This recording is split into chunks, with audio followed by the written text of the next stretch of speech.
Unit 12, problem post number 3, Quadratic Formula, Part 2. Be sure to fill out your pre-score, number 1 through 5, assessing your ability to use the quadratic formula to solve quadratic equations and also determine if solutions are rational or irrational. This video's guest of honor will be a spirit with bedhead. Alright, so part of the skill of solving quadratic equations is to have multiple methods to do so, and to also choose the most appropriate method, or the easiest method. So for number 1, I'm actually going to skip over the quadratic formula for now, and I'm going to notice that this is factorable.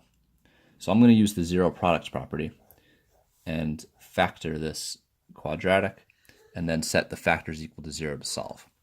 So I want the factors of 24 that add to 5. So I'm trying to add to 5, multiply to negative 24. I'm going to choose 8 and 3. I have a positive 8 and a negative 24, so the signs need to be opposite, and the larger one needs to have the positive. So x minus 3 is equal to 0, x plus 8 is equal to 0, and then solving each, I'll see that x is equal to 3, and x is equal to negative 8. As soon as I decided to factor this and factored it successfully, I knew that these roots would have to be rational. If I had irrational roots, this wouldn't have been factorable. So these roots are rational.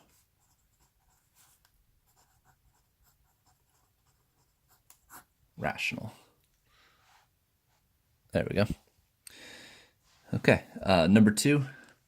In order to either use the zero products property or the quadratic formula, I need the quadratic to be equal to 0. So I'll start by doing exactly that, setting this equal to 0. So I'll have 3x squared plus 8x minus 5 equals 0. If I tried to factor this, I wouldn't be very successful. At the Algebra 1 level, it's beyond the scope to factor quadratics with leading coefficients larger than 1. So as soon as I see that leading coefficient and I can't factor it out, I know I'm going to need to use the quadratic formula. So let's identify A, B, and C. My A term is 3, my B term is 8, my C term is negative 5. I'm going to use my quadratic formula. X is equal to negative B plus or minus the square root of B squared minus 4 times A times C, all divided by 2 times A. Once I have A, B, and C plugged into my quadratic formula, I'm going to simplify each of the 3 pieces. So negative 8 can stay a negative 8. Inside the radical, I can simplify some of this. 8 squared is 64. 4 times 3 is 12, and 12 times 5 is 60. So 64 minus 60 is 4. So minus a negative, actually this is going to be minus a negative 60, so it's actually going to be 124. If we don't want to do that mentally, we can always use the calculator, and it's a good idea to check your answer as well.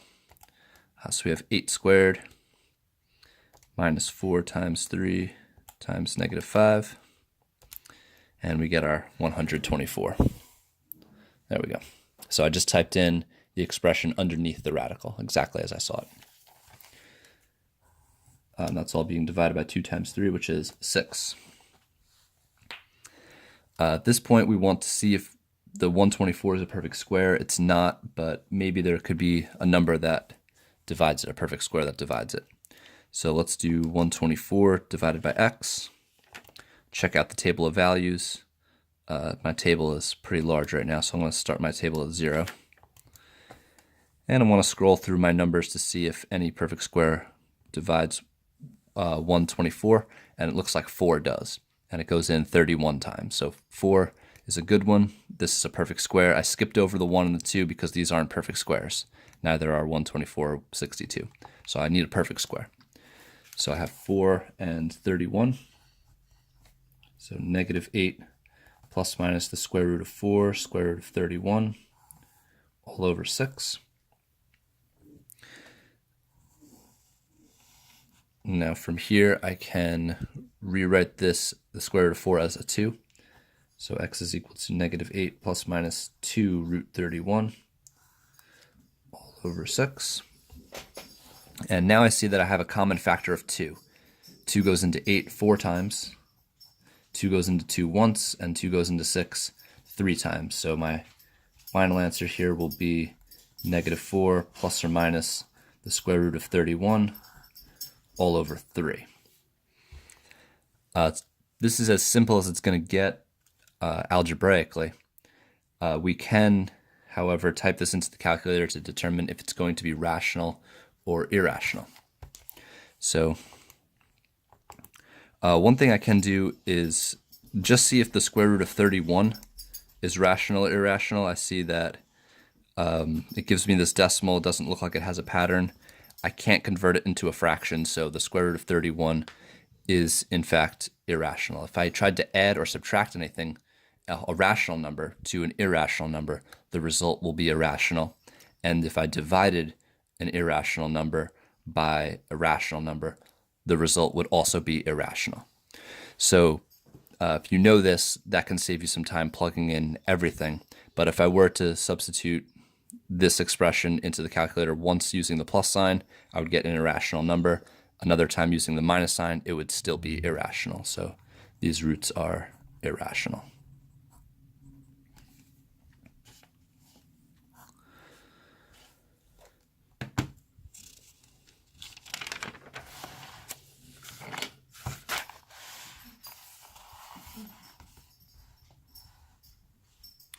Okay, looking over at number 3, we have another quadratic here, and we can use the quadratic formula. Let's start by identifying our A term, our B term, and our C term.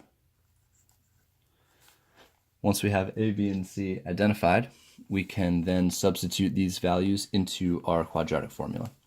So we'll have -b. Notice our B term is already negative. That would be my dog's paw.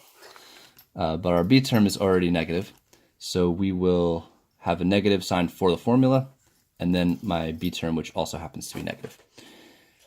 So -15 plus or minus the square root of B squared, -15 squared, minus 4, times A, which is 10, times C, which is -70. And this is all being divided by 2 times our A term, which is 10.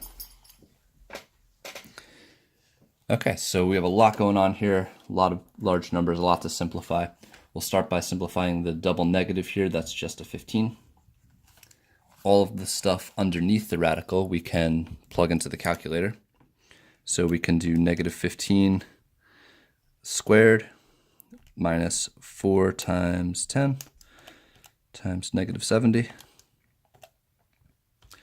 And that gives us 3,025.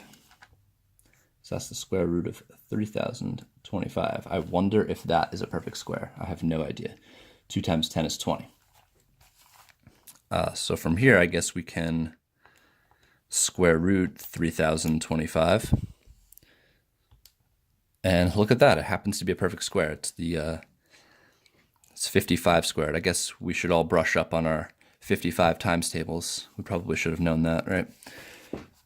So this can be broken down into its perfect square of 55, so we can represent that as such. So I'll have x is equal to 15 plus or minus 55 over 20. Now, once I see that my radical was a perfect square, and all of these are just integers, I know this is definitely going to have some rational roots. Now it's just a matter of splitting this into 2 different equations, one with the plus sign, one with the minus sign, to find the actual value of each root.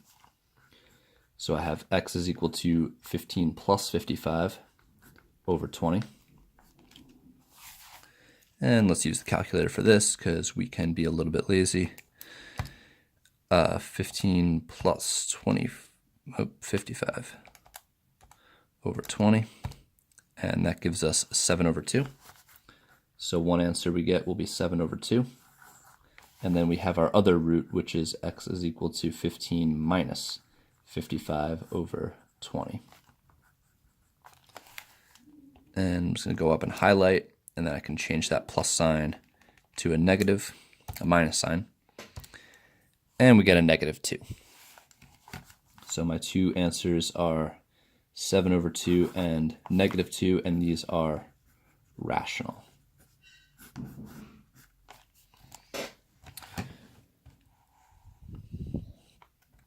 Okay, going on to number 4.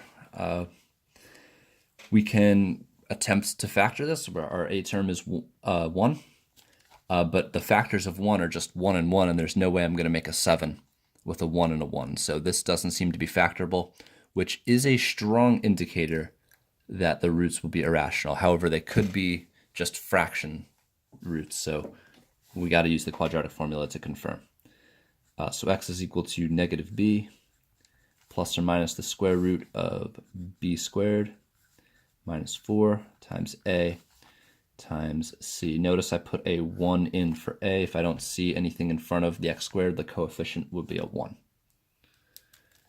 And this is all being divided by 2a, 2 times 1.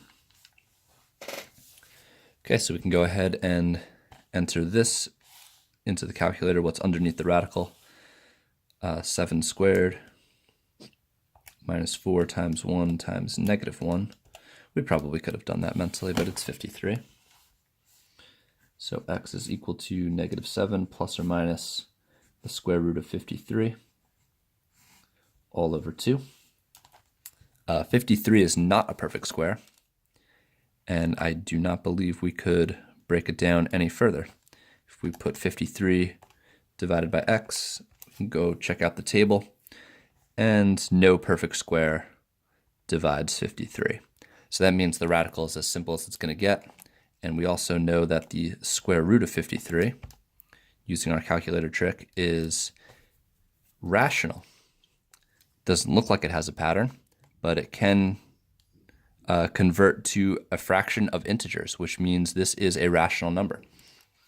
So if the square root of 53 is rational, we're working with all rational values here, -7 to root 53.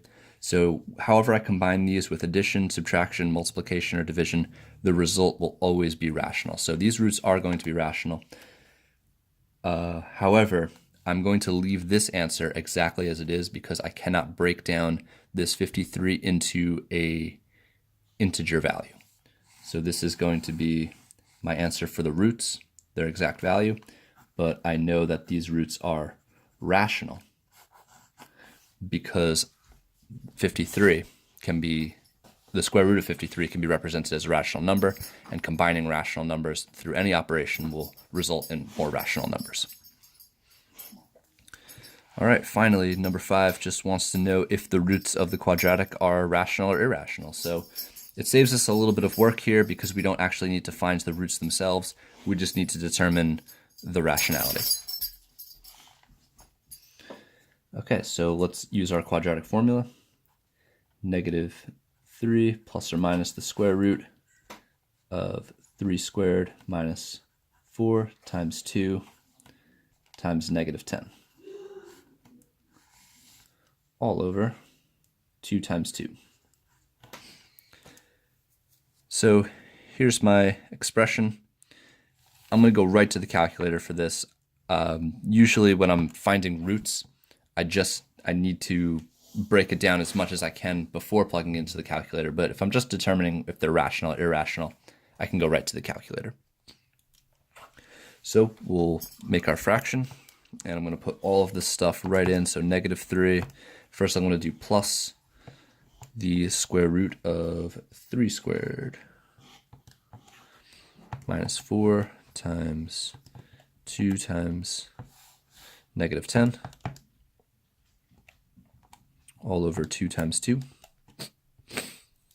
I'll get my answer. It's a decimal, and let's see if this is rational. If I can convert it into a fraction, it will be rational. I cannot, so this root is irrational, which is a strong indicator that the other root will be irrational as well, because combining an irrational number with a rational number with addition or subtraction it doesn't matter. It's either way, it's going to be the same result, irrational. So here we get this other value, -3.108 and some other stuff. Convert to a fraction, we cannot. So since both values are unable to be expressed as a fraction of integers, the roots are irrational. So we'll say that exactly. The roots are irrational. Irrational. Since they cannot be expressed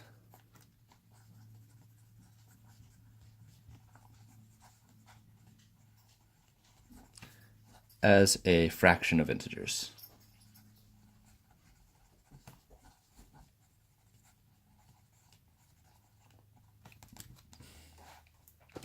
Okay, be sure to fill out your post score, number 1 through 5, assessing your ability to use the quadratic formula, find some roots, determine if they're rational or irrational after watching the video.